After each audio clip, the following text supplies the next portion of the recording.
In the winter quiet, we begin not with fireworks, but with a question. How does a life become a method? Israel Keyes was born January 7, 1978, in rural Utah, one of many children in a strict, isolated household. His family moved often, Washington, Oregon, then to a remote patch of northwestern Washington without electricity or running water. Neighbors were distant. Institutions, school, church, law, were alternately embraced and rejected. What took root was self-reliance turned inward, a private world where rules were made and broken in the same breath. As a teenager, Keyes hunted obsessively. He learned patience in the woods, reading terrain, approaching without sound. He learned to separate the act from the evidence. He would later claim that by the mid-1990s he attempted his first violent crimes. If true, it marked the quiet start of a long, calculated path built on secrecy, distance, and practice. To understand the crimes, you must understand the discipline. He trained himself to wait, to travel, to plan. Years later, investigators would find that his life was a lattice of jobs, moves, and road trips, each one an opportunity to scout, to stage, and to vanish. The public story begins in Anchorage, Alaska, February 1, 2012. A young barista, Samantha Koenig, finishes a night shift at a roadside coffee kiosk. On CCTV, a customer approaches. He orders, he waits, he steps inside. What follows is not graphic, only deliberate.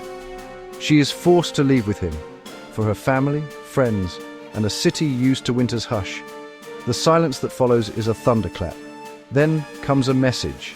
A ransom note, crafted to misdirect, to extend time, to feed false hope. It is not about money, it is about control.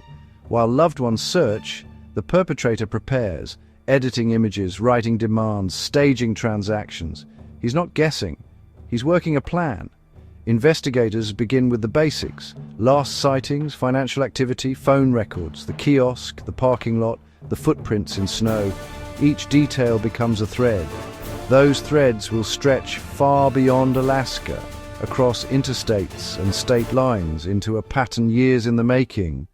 The night offers few answers. In the vast, cold expanse of Alaska, it presents just a quiet road, a pale sodium haze, and a coffee shack that should be closing for the night.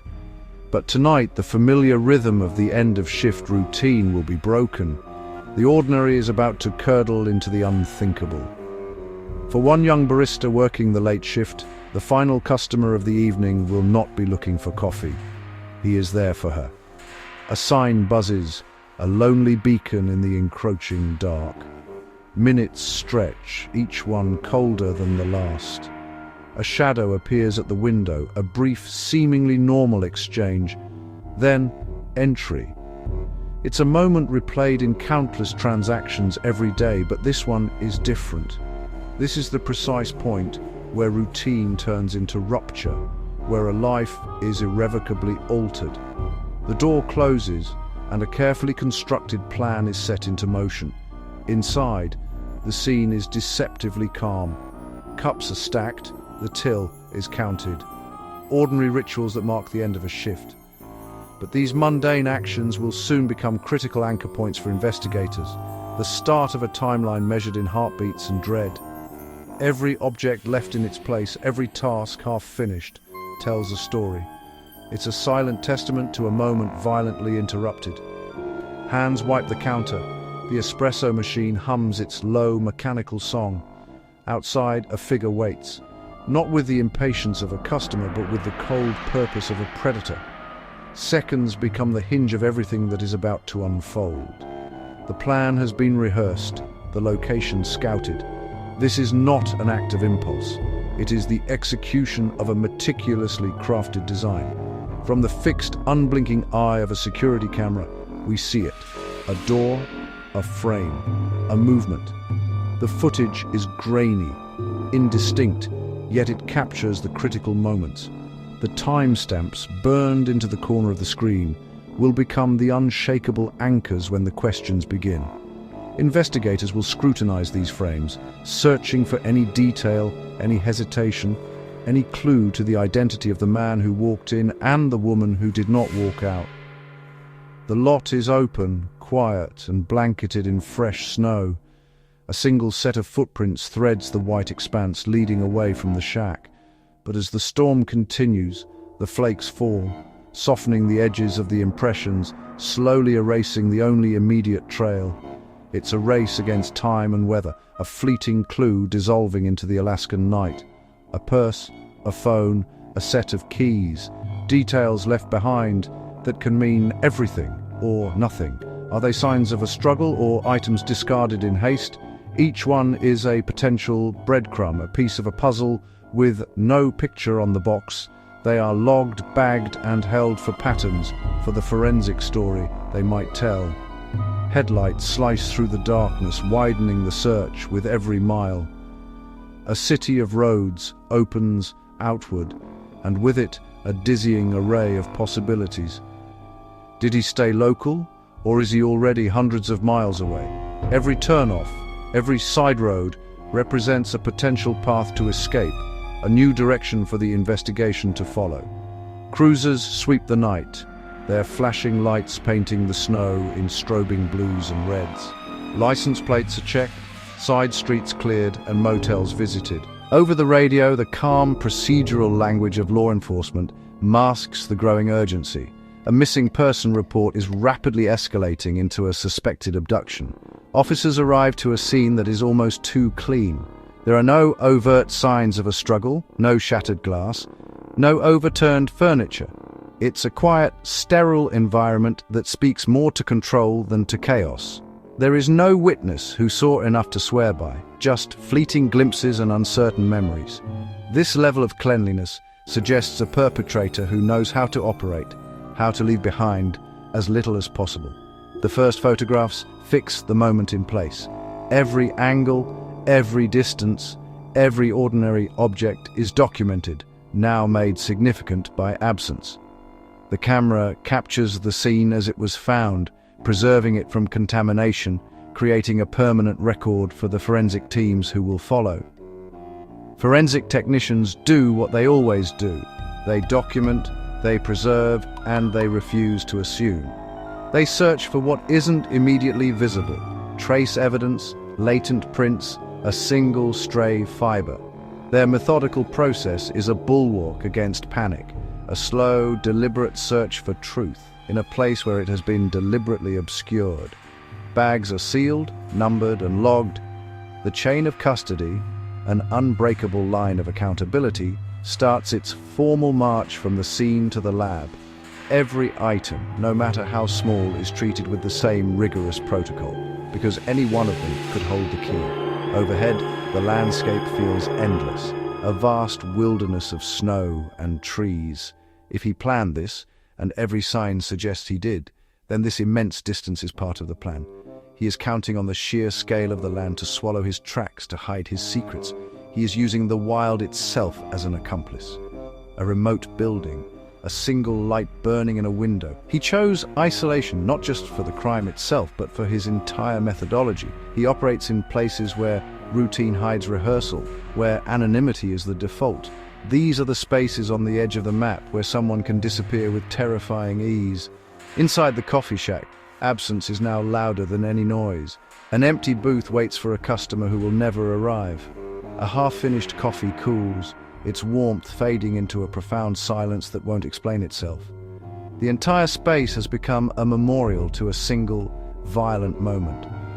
The security footage is pulled, viewed, and logged. Frame by painstaking frame, investigators look for the practiced, efficient motions of someone who has done this before. They analyze his posture, his gait, his interaction at the window, searching for the telltale signs of a predator who has honed his craft over time. From the outset, the level of planning seems certain. This was not an impulsive act of violence. It was a rehearsed, disciplined operation. The choice of location, the timing, the clean exit, it all points to a killer who is patient, methodical, and confident. For now, there is only the chilling absence, the silent coffee shop, and the question that will drive everything that follows. Where did he take her, And how did he manage to leave so little of himself behind? Days later, a ransom arrives, words cut and placed, an image attached, directions specific and cold. It is theater with a budget of time and fear. Gloved hands handle the paper like a live wire. Fibers, inks, printer artifacts, each can testify if asked the right questions. Under cool lab lights, analysts scan, copy, and catalog. They isolate impressions, look for DNA, chase the ghost of a fingerprint. Each pass adds a data point. Each photograph narrows uncertainty. The note demands money to be withdrawn at ATMs. That instruction will soon matter more than the words themselves, because ATMs carry cameras, and cameras, when multiplied across states, can trace a route almost in real time. What the writer could not predict was that the logistics of control, cards, pins, withdrawals, would become the breadcrumbs that lead straight to him, and so the net begins to tighten, not with a dramatic confession, but with patient entries in evidence logs and a map that grows crowded with pins. In early March 2012, ATM withdrawals begin to appear far from Alaska, Arizona, New Mexico, then Texas. Each time, a hood, a mask, a cap. Enough to frustrate identification, not enough to erase pattern. The route threads south along interstates and cutoffs night after night. License plate readers, traffic cams, surveillance from truck stops and motels. The data points start to agree. Detectives and analysts assemble a moving picture. A car, a route, the cadence of a man on the road. Timestamps, receipts, and mileage align. Distance feels like cover. ATM stills and transaction logs become threads, each tagged, logged, preserved. Motels, rest areas, gas islands, quiet stops in a careful itinerary. Between pings and charges, the route slips through back roads and rural pull-offs. Miles stack up across the southwest. He believes distance is cover. Truck stop cameras echo the same build, the same posture, the same cap, pattern, not identity. K9 teams and patrols sweep likely corridors as alerts circulate across state lines. March 13th, Lufkin, Texas. A patrol officer notices a rental car that doesn't fit the place or the story. A traffic stop, a driver too careful. Inside the vehicle, a mask, a dye-stained roll of cash, a firearm, and Samantha's debit card. The arrest is routine and precise. With it, a new phase begins.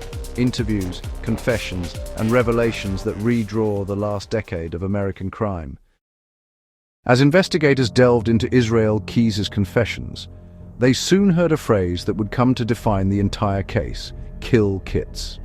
This wasn't just a term, it was the central pillar of a meticulous, decades-long methodology of murder, a system designed for the perfect crime. For years, Keyes had buried these caches in 5-gallon buckets, sealed to withstand the elements across the United States. Each kit was a self-contained arsenal. Inside, he packed cash in small denominations, weapons, ammunition, and parts for homemade silencers. He included restraints like zip ties, disguises, and tools for body disposal, shovels, Drano, and bleach. Every item was chosen to solve a problem before it happened, ensuring he had everything he needed whenever he decided to strike. He packed them to survive time and weather, then hid them in strategically chosen locations near his future hunting grounds. These weren't random spots. He favored public yet secluded areas, remote trailheads, quiet boat launches, and the edges of cemeteries, places anyone could access without drawing attention.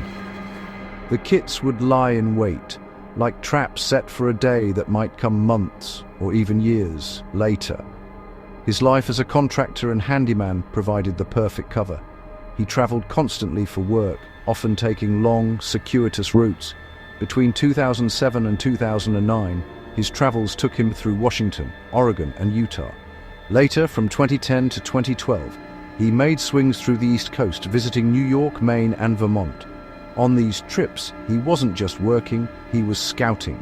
He'd rehearse his approaches, time his exits, and most importantly, bury another kit. His method was built on a foundation of cold, calculated disassociation. He favored randomness within a chosen environment, but the core principle was always to separate his preparation from the crime itself. By using a pre-planted kit, he ensured there was no visible link between him, the victim, or the tools of the crime.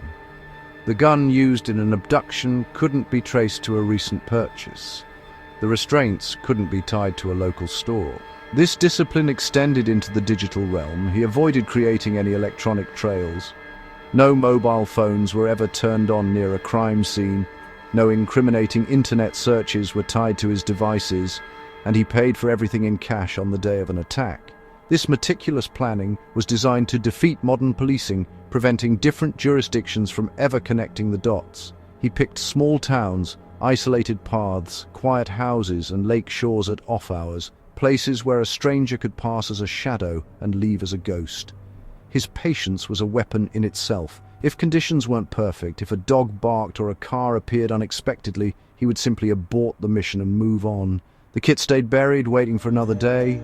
For Keyes, failure was acceptable if it protected the larger method. The long game was all that mattered. This is precisely why the case is so difficult for law enforcement. They were faced with crimes that had no prelude, scattered across a continent with no clear motive. The forensic chain was deliberately shattered. Soil analysis might link a recovered kit to a specific region, but it couldn't connect Keyes to a victim he'd abducted 1,000 miles away. The tools simply rose from the ground when he needed them, were used, and then were often disposed of or reburied, erasing the supply chain that investigators rely on to connect events. The method was the motive, absolute control over time, place, and outcome, crafted years in advance and executed in a matter of minutes. Each buried container was an extension of his will, turning distance and delay into weapons. It left investigators chasing echoes across state lines, trying to piece together a puzzle when the most important pieces had been hidden long before the game even began. In the end, the kits were his signature, a testament to his horrifying patience and foresight. They were hidden in plain soil, yet they bound disparate, brutal scenes into a single, relentless design, a ghost network of violence that may never be fully uncovered. In interviews, Keyes presents as controlled, articulate, careful with detail. Every word measured, every silence purposeful. He withholds, then dangles facts to trade for conditions. Coffee, cigars, even talk of an execution date, testing boundaries and leverage. He rejects labels, but he understands their value. He knows what investigators need and what it costs to get it. In his telling, he is detached from victims, attached only to method, routine, and the precision of process. He admits to multiple murders across the continental United States, Vermont, New York, Washington, suggesting still more. He hints at a timeline that predates Anchorage by many years, practiced and patient, refining what he would later deploy. Partial confession, strategic omission, enough to confirm pattern, never enough to close the map. Specifics are rare, names withheld, locations sketched. He keeps investigators reaching, filing requests into silence. The gaps are deliberate, erasures that force pursuit on his terms, even in custody. Why? Because secrecy is currency. Ambiguity sustains the power he values when everything else is controlled. The map of his life is also a map of our missing, routes and rituals threaded through distance and time. What he offers are contours, not coordinates, echoes, not closures. The portrait that emerges is not of a sudden monster, but of someone who practiced, who learned to leave behind only the story he wanted told. With Keyes in custody, the investigation fractures by necessity. What was a single manhunt in Alaska explodes into a sprawling, multi-state puzzle. The Anchorage police, the FBI, and state detectives from New York to Washington are now partners in a complex legal and logistical web, each bound by their own procedures. Prosecutors and crime labs across the country must now find a way to work as one, chasing the ghost of a man who moved between their worlds with impunity. Each potential crime means a new venue, new statutes, new discovery rules, new evidence standards. A confession in Alaska does not solve a homicide in Vermont without corroboration. For the murder of Bill and Lorraine Currier in June 2011, Keyes admitted to abducting them from their Essex home, forcing them into their own car and driving them to an abandoned farmhouse. But his admission was just the start. Investigators had to independently verify every detail, from the location of the abandoned car to the existence of the farmhouse, which was later demolished, likely destroying any chance of recovering the victims. Joint briefings become the nerve center, attempting to align dozens of distinct jurisdictions. Task forces coordinate warrants, subpoenas, and potential extraditions, ensuring one case does not legally jeopardize another. The primary goal is to build cases that can stand up in court, independent of Keyes' chilling but often vague confessions. This coordination extends to his infamous kill kits. Keyes confessed to burying caches of weapons, cash, and tools for committing murder years in advance.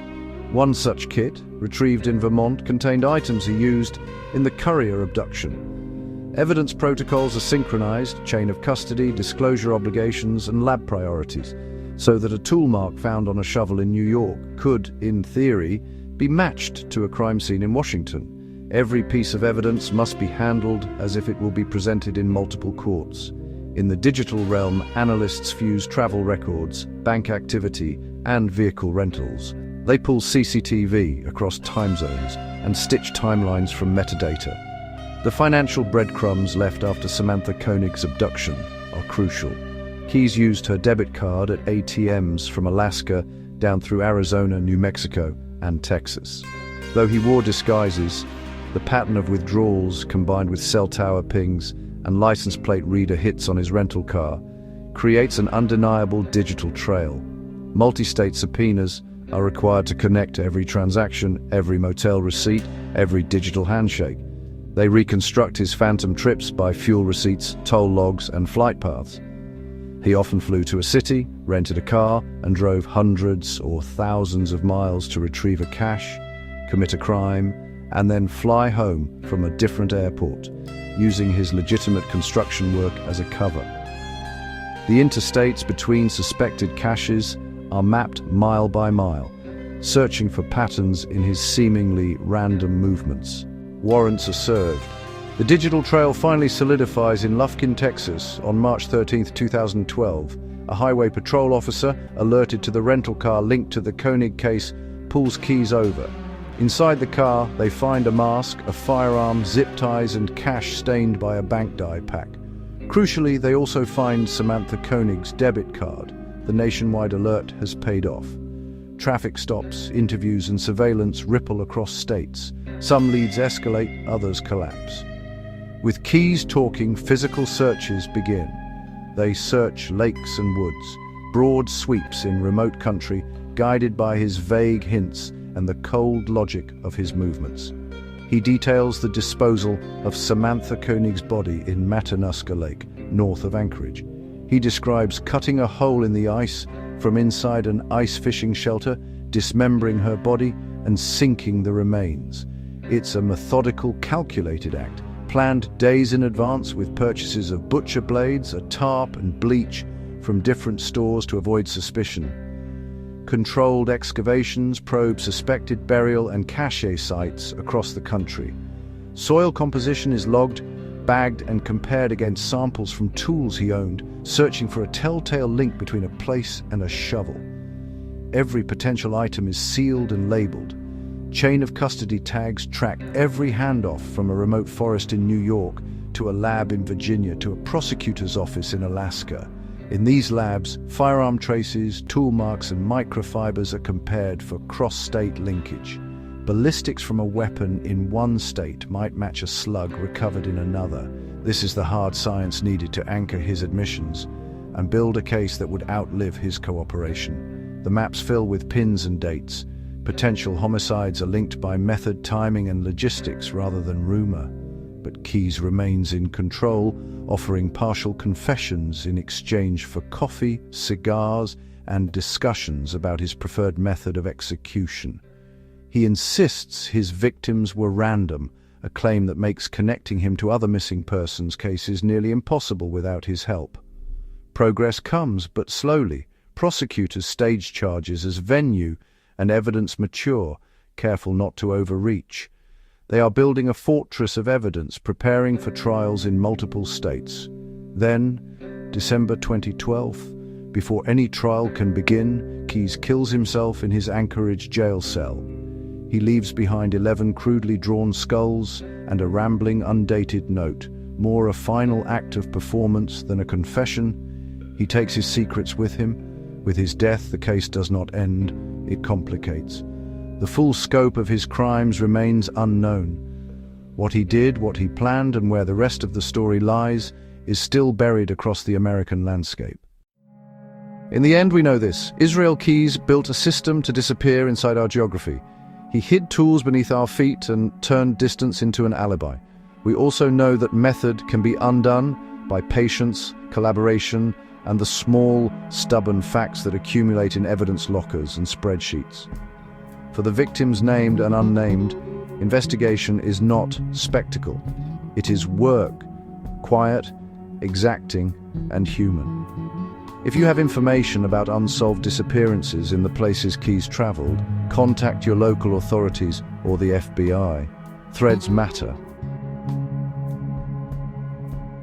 To support more reporting like this, and our continued deep dive investigations, please subscribe to Motive and Method and consider supporting us on Patreon. For now, the wilderness keeps some of its secrets, but it never keeps all of them.